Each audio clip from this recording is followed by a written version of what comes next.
ಕ್ರಿಸ್ತನನ್ನು ಪ್ರತಿಫಲಿಸುವಂತೆ ನಿಮ್ಮ ಆತ್ಮಗಳನ್ನು ವಾಕ್ಯದಲ್ಲಿ ಬಲಪಡಿಸುವ ಅನುದಿನದ ಧ್ಯಾನ. ಈ ದಿನದ ಶೀರ್ಷಿಕೆ ನಮಗೊದಗುವ ದೈವಿಕ ಕೃಪೆಯ ನಿಧಿಗಳು. ಈ ದಿನದ ದೇವರ ವಾಕ್ಯ, ಆತನ ಮೇಲೆ ಈ ನಿರೀಕ್ಷೆಯನ್ನು ಇಟ್ಟಿರುವ ಪ್ರತಿಯೊಬ್ಬನು ಕ್ರಿಸ್ತನು ಶುದ್ಧನಾಗಿರುವಂತೆಯೇ ತನ್ನನ್ನು ಶುದ್ಧ ಮಾಡಿಕೊಳ್ಳುತ್ತಾನೆ. 1 ಯೋಹಾನನು 3ನೇ ಅಧ್ಯಾಯ 3ನೇ ವಚನ. ಸತ್ಯ ಮತ್ತು ನೀತಿಯನ್ನು ಶ್ರದ್ಧೆಯಿಂದ ಹುಡುಕುವ ಪ್ರತಿಯೊಬ್ಬನಿಗೆ ದೊರೆಯುವ ಅನುಗ್ರಹಗಳು ದೇವರ ಖಚಿತವಾದ ವಾಗ್ದಾನಗಳ ಮೇಲೆ ಅವಲಂಬಿತವಾಗಿರುತ್ತದೆ.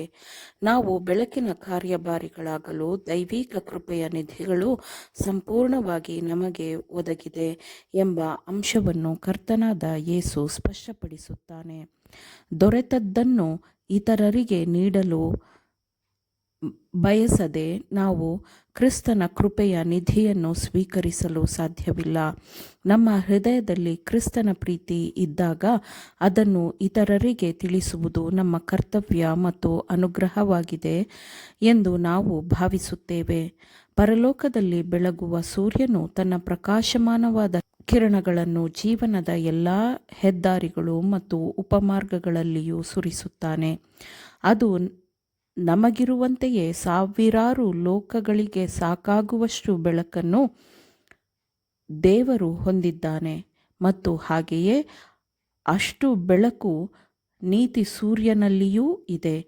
ಗುಣಪಡಿಸುವಿಕೆಯ ಮತ್ತು ಸಂತೋಷದ ಪ್ರಕಾಶಮಾನವಾದ ಆತನ ಬೆಳಕು ನಮ್ಮ ಪುಟ್ಟ ಲೋಕವನ್ನು ರಕ್ಷಿಸಲು ಸಾಕಾಗುತ್ತದೆ ಮತ್ತು ಅದು ಸೃಷ್ಟಿಸಲಾದ ಪ್ರತಿಯೊಂದು ಲೋಕದಲ್ಲೂ ಭದ್ರತೆಯನ್ನು ಸ್ಥಾಪಿಸುವಲ್ಲಿ ಪರಿಣಾಮಕಾರಿಯಾಗಿದೆ. ಈ ಲೋಕದ ತಂದೆ ತಾಯಂದಿರು ತಮ್ಮ ಮಕ್ಕಳಿಗೆ ಕೊಡುವ ಉಡುಗೊರೆಗಳಿಗಿಂತಲೂ ಹೆಚ್ಚಾಗಿ ತನ್ನನ್ನು ಕೇಳಿಕೊಳ್ಳುವವರಿಗೆ ಪರಿಶುದ್ಧಾತ್ಮನನ್ನು ಕೊಡಲು ನಮ್ಮ ಪರಲೋಕ ತಂದೆಯು ಹೆಚ್ಚು ಸಿದ್ಧನಿದ್ದಾನೆ ಎಂದು ಕ್ರಿಸ್ತನು ಪ್ರಕಟಪಡಿಸಿದ್ದಾನೆ. ಪಂಚಾಶತಮ ದಿನವು ಒಂದು ಅದ್ಭುತವಾದ ಸಂದರ್ಭವನ್ನು ಒದಗಿಸಿತು. ಪರಿಶುದ್ಧಾತ್ಮನನ್ನು ಹೇರಳವಾಗಿ ಸುರಿಸುವ ಮೂಲಕ ಕ್ರಿಸ್ತನ ಕೃಪೆಯ ಸಮೃದ್ಧಿಯ ವಿಷಯವಾಗಿ ಎಂತಹ ಸಾಕ್ಷಿ ಇದೆ ಅಲ್ಲವೇ? ಶ್ರೇಷ್ಠ ಸತ್ಯವನ್ನು ನಂಬುತ್ತೇವೆ ಎಂದು ಹೇಳಿಕೊಳ್ಳುವವರು ಏಕೆ ತಮಗೆ ದೊರೆತ ಅನುಗ್ರಹಗಳಿಗಿಂತಲೂ ಹೆಚ್ಚು ಕೀಳುಮಟ್ಟದಲ್ಲಿ ಜೀವಿಸುತ್ತಾರೆ?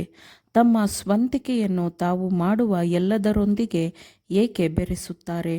ಅವರು ಸ್ವಾರ್ಥವನ್ನು ಹೊರಹಾಕಿದರೆ ಬಾಯಾರಿದ ಆತ್ಮಕ್ಕೆ ಯೇಸು ಜೀವನದಿಯಿಂದ ನಿರಂತರವಾದ ಅನುಗ್ರಹವನ್ನು ಪೂರೈಸುತ್ತಾನೆ. ಕ್ರಿಸ್ತನ ಗುಣಸ್ವಭಾವದ ಜ್ಞಾನದ ಬೆಳವಣಿಗೆಯೇ ಆತ್ಮವನ್ನು ಶುದ್ಧಗೊಳಿಸುತ್ತದೆ. ಪ್ರಾಯಶ್ಚಿತ್ತಕ್ಕಾಗಿ ಕ್ರಿಸ್ತನು ಮಾಡಿದ ಅದ್ಭುತವಾದ ಕೆಲಸವನ್ನು ಗ್ರಹಿಸಲು ಮತ್ತು ಮೆಚ್ಚುಗೆ ತೋರಲು ಇಷ್ಟಪಡುವವರನ್ನು, ಅಂದರೆ ರಕ್ಷಣೆಯ ಯೋಜನೆಯ ಬಗ್ಗೆ ಆಲೋಚಿಸುವವರನ್ನು ಅದು ಮಾನಸಾಂತರಗೊಳಿಸುತ್ತದೆ. ಕ್ರಿಸ್ತನನ್ನು ನೋಡುವ ಆತ್ಮವು ದೇವರ ಆತ್ಮದಂತೆ ಮಹಿಮೆಯಿಂದ ಮಹಿಮೆಗೆ ಆತನ ಸ್ವರೂಪಕ್ಕನುಗುಣವಾಗಿಯೇ ಮಾನಸಾಂತರ ಹೊಂದುತ್ತದೆ. ನಿಜವಾದ ಕ್ರೈಸ್ತನಿಗೆ ಯೇಸುವನ್ನು ನೋಡುವ ಮೂಲಕ ಉತ್ಕೃಷ್ಟಗೊಳ್ಳುವ ಮತ್ತು ಪರಿಷ್ಕರಣೆ ಹೊಂದುವ ಪ್ರಕ್ರಿಯೆಗೆ ಅವನು ಒಳಗಾಗುತ್ತಾನೆ. ಅವನು ಕ್ರಿಸ್ತನ ಮಾದರಿಯನ್ನು ನೋಡುತ್ತಾ ಅದೇ ಸ್ವರೂಪಕ್ಕೆ ಬೆಳೆಯುತ್ತಾನೆ.